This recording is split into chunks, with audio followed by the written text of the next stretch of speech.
next episode, we'll be talking about, as I told you, of consequentialist theory and deontological theory. Now, the consequentialist theory was given by John Stuart Mill, and for the great exponent of the deontological theory is Kant, Immanuel Kant. Now, if we start first with, say, utilitarianism of John Stuart Mill, before that we need to discuss and you need to understand that there's a theory, or we all know in our lives, that we by nature, we all human beings want pleasure. What maximum affects us is pain and pleasure. Like to nowadays, we are all in pain because of this COVID, and we are looking and understanding, trying to understand and hoping that soon the days will come when this pain will end and we'll be all happy. So we can say human beings by nature seek pleasure. Now this theory was given by Jeremy Bentham.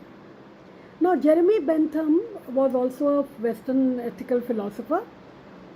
He was a student of John Stuart Mill's father, James Mill, and he used to visit James Mill to discuss ethical issues with him. John Stuart Mill also used to be present there sometimes and listen to their discussions. Now, Jeremy Bentham gave a theory which is known as hedonism, that everyone by nature wants or seeks pleasure. We all want pleasure, we want to be happy, और ये fact भी है. हम जो भी करते हैं अपनी खुशी के लिए, अपने आराम के लिए, प्लेजर के लिए ही करते हैं. हम खाते हैं, पीते हैं, पढ़ते हैं, फिल्म देखते हैं, कपड़े खरीदते हैं, CCD जाते हैं, कुछ भी करते हैं, we do it for pleasure. Friends बनाते हैं, फ्रेंड्स से मिलते हैं, सिनेमा देखते हैं, we all do this for our own pleasure. So Jeremy Bentham said that man is a pleasure seeking being. Now this is okay, we all seek pleasure, but the fact is that is a human being meant to be just thinking of pleasure and not any other thing? So John Stuart Mill when he came with his theory of utilitarianism, that means maximum happiness for the maximum number. So he said, well, pleasure is okay. We all seek pleasure. We all do things because we love it, we like it, we get pleasure out of it. But then pleasure ऐसे तो नहीं लिया जा सकता. We have to think of the higher and lower pleasure in one way. तो उसने हमें बताया, जो कि हम जिंदगी में हर समय इस्तेमाल करते हैं, कि there is a distinction between qualitative and quantitative pleasure. कुछ चीज़ें हैं हमें अच्छी लगती हैं. हमें पिज़्ज़ा अच्छा लगता है तो हम पिज़्ज़ा ही खाते रहते हैं. हमें गोलगप्पे अच्छे लगते हैं तो हम गोलगप्पे खाते हैं और बहुत ज़्यादा खा लेते हैं क्योंकि हमें अच्छे लगते हैं, हमें उससे प्लेजर मिलता है. पर या हम अगर नहीं पढ़ते, सिर्फ सोते रहते हैं तो हमें उसमें भी प्लेजर मिलता है, तो हम सोते रहते हैं. But is it right? So Mill said, firstly that we have to do act in such a way that our act gives maximum happiness to maximum number. Because if maximum happiness to maximum number, meaning thereby the consequence is important, that whatever I did gave maximum happiness to the maximum number. But then he said, in this there has to be a qualitative and quantitative distinction between pleasures, जिसे वो higher lower कह लीजिए या quantitative and qualitative distinction. देखिए, a pig is happy, वो कीचड़ में बैठ के भी बहुत खुश है, पर हम तो कीचड़ में बैठ के खुश नहीं हैं. So we being thinking being look for higher pleasures. But then when we look for higher pleasures, तो हम अपने अंदर भी, अपने प्लेजर्स में भी हायर और लोअर प्लेजर्स देखते हैं, समझते हैं, और कई बार हम लोअर से ही ज़्यादा खुश होते हैं. गोलगप्पे खाना कभी कभी ठीक है, पर अगर आप रोज़ सिर्फ गोलगप्पे खाएंगे या फास्ट फूड पे रहेंगे तो it is not good for health. But we don't realise it. So we always opt for the easy way out, or we always opt for, the lower pleasure. We get pleasure by reading light books, but we also get pleasure by reading books of high standard. So Mill said that we need to look for higher pleasure because the consequences will be better. Because if we want to act in such a way that our pleasure, whatever we do, gives maximum happiness to maximum number, then we have to opt for a higher pleasure. We can't become a pig and feel happy lying in the kitchen. And as he said, Mill said, one of his proverb goes that he says, it is better to be a human being unsatisfied than to be a pig satisfied. तो अगर हम कीचड़ में बैठ के मतलब नीचे lower level पे प्लेजर में रह के अगर हम सेटिस्फाई होते हैं तो फिर हम ह्यूमन बीइंग नहीं हैं. So we may remain unsatisfied. हमें तसल्ली हो ही ना कभी किसी चीज़ से. हम और आगे बढ़ें और अच्छा करें, उसमें लगे रहें उधेड़ बुन में पूरी ज़िंदगी. पर इट इज़ बेटर कि हम ह्यूमन बीइंग तो हो. दूसरा उन्होंने कहा it is better to be a Socrates unsatisfied than to be a fool satisfied. क्योंकि एक फूल ही है जो कहता है मुझे सब आता है. Socrates represents here a thinking being who had knowledge, but he was also never satisfied. Throughout his life, Socrates argued, questioned, tried to find out answers which he could not get, asked his friends, asked his students, but remained unsatisfied. So that we can say कि हम अपने knowledge में हमेशा unsatisfied ही रहते हैं. Nobody can say I know everything today and now I have taught for 40 years, I have studied for 20 years, I have studied for 30 years, now I know everything. No, we do not. If we are really a thinking being, तो हमारी तो पूरी ज़िंदगी ही सोचना है. हमें सोचते ही रहना है, हमें जानते ही रहना है, हमें ज्ञान प्राप्त करते ही रहना है. तो एक ये कॉन्सिक्वेंशलिस्ट थ्योरी थी मिल की कि maximum happiness for maximum number with qualitative and quantitative distinctions. मैं आपको यहाँ पे उसकी थ्योरीज का जो हार्ड कोर है वो पढ़ाने के लिए नहीं बैठी हूँ. मैं सिर्फ आपको ये बताना चाहती हूँ कि इन थ्योरीज का हमारी आम जिंदगी में हम इसका हम प्रयोग करते हैं. तो हमें या करते हैं या हमें करना चाहिए. हमें वो काम करना चाहिए जो मैक्सिमम हैप्पीनेस मैक्सिमम नंबर को दे. हमारी गवर्नमेंट रूल्स बनाती हैं ये सोच के कि ये मैक्सिमम लोगों को इससे शांति मिलेगी, सुख मिलेगा. घर में माँ बाप जो भी डिसीजन लेते हैं बच्चों के लिए ये सोच के लेते हैं कि मेरे सब बच्चों को इससे फ़ायदा होगा. खाना बनाती है माँ तो ये सोच के बनाती है कि ये सभी को हमारे घर में आज ये खाना अच्छा लगेगा. तो maximum happiness for maximum number, that is the moral rule. And because consequences matter. Consequences matter कि आपने क्या किया और क्या निकला, क्या मिला. अच्छा मिलना चाहिए, हायर प्लेजर मिलना चाहिए. तो ये तो थी मिल की थ्योरी इन शॉर्ट, जो कि हम जिंदगी में अपने प्रयोग करते हैं. और यहाँ पे फिर वही बात आती है कि ये नैतिकता के जो सिद्धांत हैं जो कि हम अपनी ज़िंदगी में हमेशा फॉलो करते हैं, उनको यूज़ करते हैं. तो यही थ्योरीज़ को जब हम टेक्निकली एथिक्स के नाम पर फिलॉसफी में पढ़ाते हैं तो फिलोसॉफिकल मॉरल थ्योरीज हो जाती है. पर इन मॉरल थ्योरीज का हम लगातार अपने जीवन में प्रयोग करते आ रहे हैं और आगे भी करते रहेंगे. हम भी अपने लिए ये डिसीजन करते हैं मेरे लिए ये ज़्यादा अच्छा है कि मेरे लिए वो ज़्यादा अच्छा है. जब कॉलेज में एडमिशन लेने आप बच्चे जाएंगे तो आप सोचेंगे ये कॉलेज ज़्यादा अच्छा है कि वो कॉलेज ज़्यादा अच्छा है, ये कोर्स ज़्यादा अच्छा है या वो कोर्स ज़्यादा अच्छा है. तो हम अपनी चॉइसेस करते हैं. उसी तरह से हमें अपने प्लेजर में भी चॉइसेस करनी चाहिए. तो एक तरह से जॉन स्टुअर्ट मिल ने जेरेमी बेंथम की हेडोनिज्म पे एक थोड़ा सा सुधार किया और उसको यूटिलिटेरियनिज्म थ्योरी की तरह हमें दिया, जिसमें यह कहा कि maximum happiness for the maximum number. और क्योंकि हम ह्यूमन बीइंग्स हैं we have to go for higher pleasure and not for lower pleasure. उसके बाद इसके दूसरी तरफ आती है डिओंटोलॉजिकल थ्योरी, जो कि हमें दी इमैनुअल कांट ने. उनकी थ्योरी का ये बिलीव था that people's actions are to be guided by moral laws. And वो सारे जो मॉरल लॉज जिनसे हम गाइडेड हों वो सारे यूनिवर्सल होते हैं.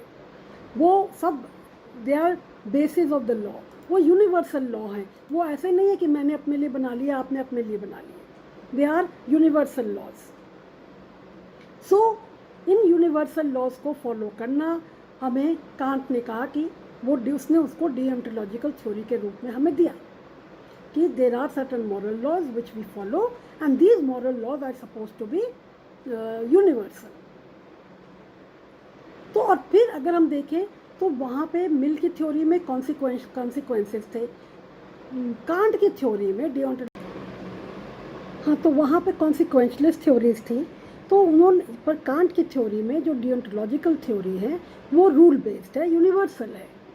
यूटिलिटेरियनिज्म में यूनिवर्सल ना भी हो, वहाँ पे ये है कि आपने जो भी करें वो maximum happiness for the maximum number देख के करें। वहाँ पे आपको एक्शंस का रिजल्ट क्या होगा इसको सोचना है। कांट के अनुसार हमें उसका नहीं सोचना, हमें अपनी ड्यूटी करनी है। तो Kant's ethics is duty bound ethics. अपनी ड्यूटी करिए, उसका रिजल्ट सही हो या गलत हो। मान लीजिए कि एक पुलिस वाला है, उसकी ड्यूटी है टू कैच द कल्प्रिट।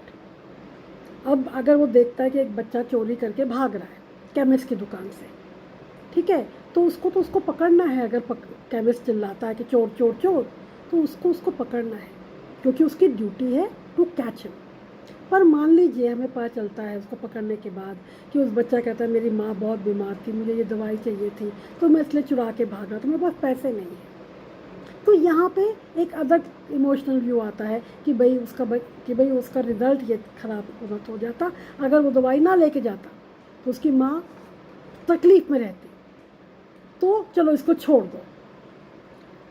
पर अब यहाँ पे कांट के अनुसार हमें उसको छोड़ना नहीं है, हमें अब पुलिस वाले को अपनी ड्यूटी करनी है।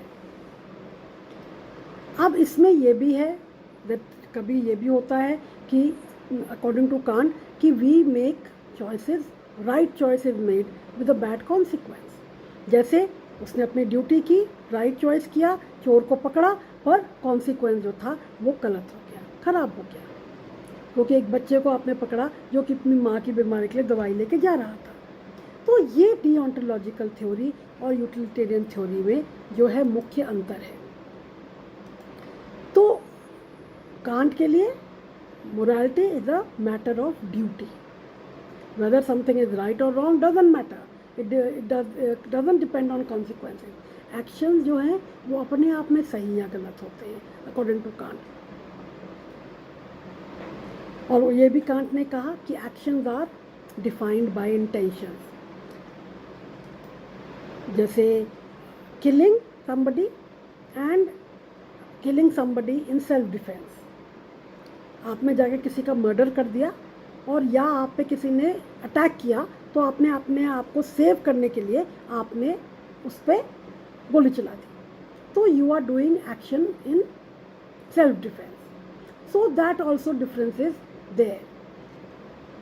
सो कांट की जो एथिक्स थी वो और मिल की भी जो एथिक्स थी वो, हम दोनों ही तरह की जो मोरालिटी है हमारे जीवन में हर रोज काम आती है। कांट की थ्योरी का जो गोल्डन रूल है, दे डिवाइन कमांड थ्योरी उसे कहते हैं, गोल्डन रूल है। नेचुरल राइट थ्योरी है, नेचुरल लॉ है। कांट की थ्योरी में उसको ये भी कहते हैं इट इज़ इम्पेरेटिव्स, वो करना ही है। इसलिए कांट ने कैटेगोरिकल इम्पेरेटिव दिए कि ये चीज़ें आपको करनी ही चाहिए, जिसमें एक है कि भाई act in such a way that you can at the same time will that it should become a universal law. ठीक है, आपको ऐसे एक्ट करना चाहिए कि वो यूनिवर्सल लॉ बने। और नेचुरली जब इस तरह से आप एक्ट करेंगे तो आप ऐसे एक्ट करेंगे जो सबके लिए सही हो, गुड विल से आप एक्ट करेंगे, अच्छा सोच के करेंगे, ड्यूटी बाउंड होके करेंगे। तो ये कांट की डिओन्टोलॉजिकल थ्योरी है।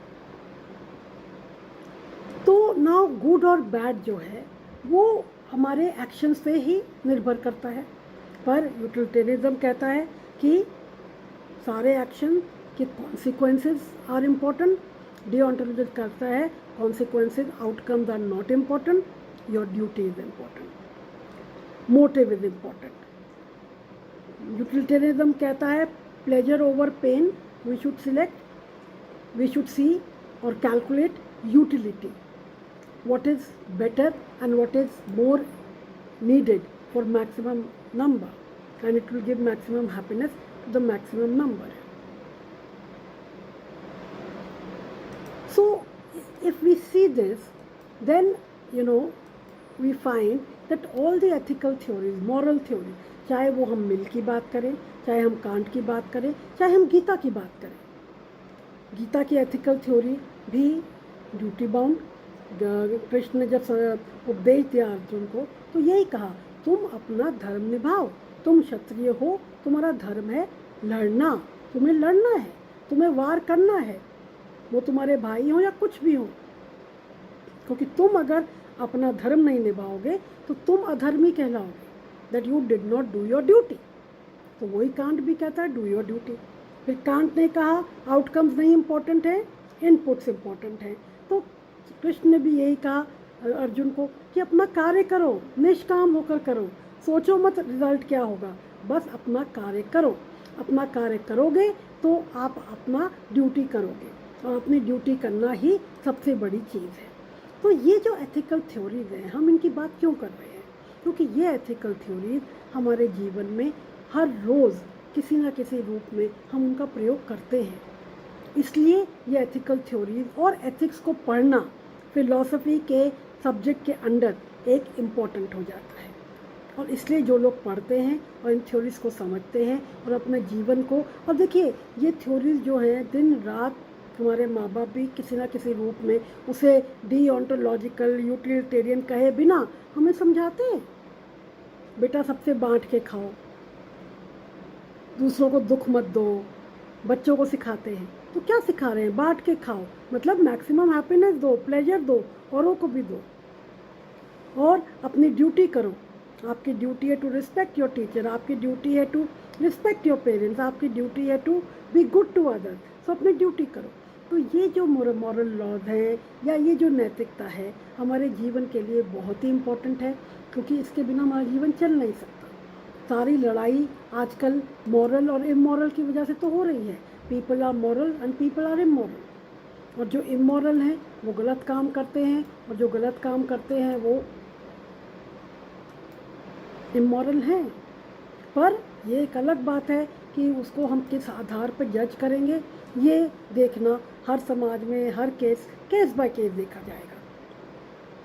तो आज मैं यही बात सिर्फ करना चाहती थी कि मोरालिटी एक्शंस जो हैं, एक्शंस पे तो हमारी पूरी ज़िंदगी है, हम हर समय एक्ट ही कर रहे हैं, कुछ ना कुछ कर ही रहे हैं।